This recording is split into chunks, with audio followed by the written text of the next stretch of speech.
जय सिया राम दोस्तों। इस वीडियो में हम बात करने वाले हैं रिनोल पॉलीकैम लिमिटेड आईपीओ के फाइनल डिसीजन के बारे में।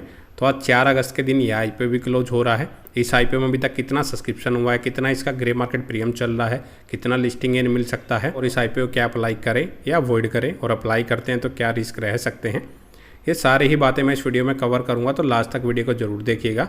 तो 105 रुपये पर शेयर प्राइस बैंड रखा था कंपनी ने। 1200 शेयर कंपनी यहाँ पे टोटल ऑफर कर रही थी और लगभग 26 करोड़ के आसपास अगर देखें फ्रेश इशू के जरिए कंपनी अपनी जो हिस्सेदारी है वो यहाँ पे बेच रही है। इस आईपीओ के टोटल सब्सक्रिप्शन की अगर हम बात करें तो यह आईपीओ अभी तक अगर देखें 2 गुना के आसपास सब्सक्राइब हुआ है। रिटेल कैटेगरी की बात करें तो उसमें भी ऑलरेडी 2 गुना के आसपास सब्सक्राइब हो चुका है। एनआई कैटेगरी में 3 गुना और जबकि क्यूआई कैटेगरी में 0.75 गुना के आसपास ही सब्सक्राइब हुआ है।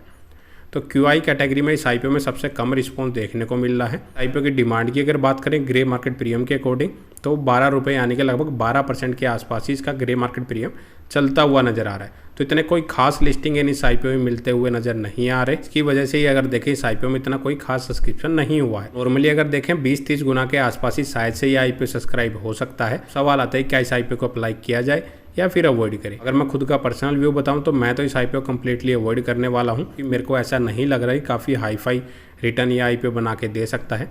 10-20% की अगर लिस्टिंग गेन भी देगा तो उसमें काफ़ी रिस्क रह सकता है, क्योंकि लिस्टिंग तक अगर देखें मार्केट में थोड़ी बहुत और भी गिरावट आती है तो इसका ग्रे मार्केट प्रीमियम भी गिरता हुआ नजर आ सकता है। तो जो भी आप अपना डिसीजन लें बेटर रहेगा कंपनी को डिटेल में स्टडी जरूर कर लें, उसके फाइनेंशियल को स्टडी कर लें।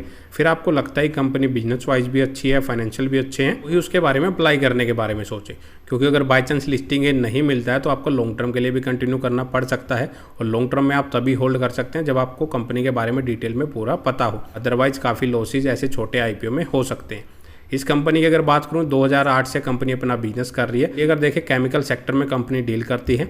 मास्टर बैचेज ये कंपनी बनाती हुई नजर आ रही है। जो कंपनी एक colour master batches and plastic के मास्टर बैचेज और केमिकल्स बनाती है, वो काफ़ी वैरायटी ऑफ जो प्रोडक्ट के साथ मिक्स किए जाते हैं जो उनकी स्ट्रेंथ को इंप्रूव करने के भी काम आते हैं। इसके बाद कंपनी के फाइनेंशियल की बात करें तो मेरे को कोई खास ग्रोथ उसमें नज़र नहीं आ रही। 3 सालों के अकॉर्डिंग अगर हम देखने जाएंगे तो पहले 10 करोड़ के एसेट्स वो बढ़ के 23 करोड़ के जरूर हुए हैं 3 सालों में। लेकिन कंपनी का आप इनकम देखिए, पहले 42 करोड़ थी, 2024 में वो गिर के सीधा 6.5 करोड़। तो कंपनी को मतलब कि यहाँ पे ऑर्डर्स नहीं मिले, फिर वो एकदम से बढ़ के 62 करोड़ के आसपास। इस साल अगर देखें 2-2.5 महीने का ये डाटा अवेलेबल है, 12 करोड़ के आसपास कंपनी की इनकम रही। तो कंपनी के बिजनेस में एक स्टेबिलिटी होना काफ़ी इंपॉर्टेंट रहता है। तो इस कंपनी में वो नज़र मेरे को नहीं आ रही। काफ़ी अप्स एंड डाउन्स कंपनी की इनकम में देखने को मिल रहे हैं। मतलब कंपनी के जो ऑर्डर्स हैं वो फिक्स नहीं है।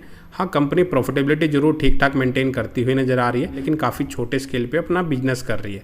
9 करोड़ के आसपास के रिजर्व है, 5.5 करोड़ के आसपास की डेप्थ नजर आ रही है। और सबसे हाई जो रिस्की पॉइंट है वो है इसकी मार्केट कैप सिर्फ 84 करोड़ के आसपास की है। तो ऐसी छोटी कंपनियां अगर देखें 80-90 करोड़ के आसपास वाली कंपनियां कब डूब के वो कंपनियों की मार्केट कैप 0 हो जाएगी किसी को कोई आइडिया भी नहीं लगेगा। तो ऐसी कंपनी में काफ़ी रिस्क रहते हैं। तो आप सोच समझ के ही अपना कोई डिसीजन लें। वैल्यूएशन वाइज ठीक ठाक नज़र आ रही है तो मैं तो कम्प्लीटली अवॉइड कर रहा हूं। तो जो भी आप अपना डिसीजन ले आईपीओ को अप्लाई करेंगे या अवॉइड करेंगे, अपना रिस्क एनालिसिस करके जरूर चलें। तो इस वीडियो में इतना ही। अगर आपको वीडियो अच्छी लगे तो वीडियो को लाइक करें और चैनल को सब्सक्राइब करना ना भूलें। जय सिया राम।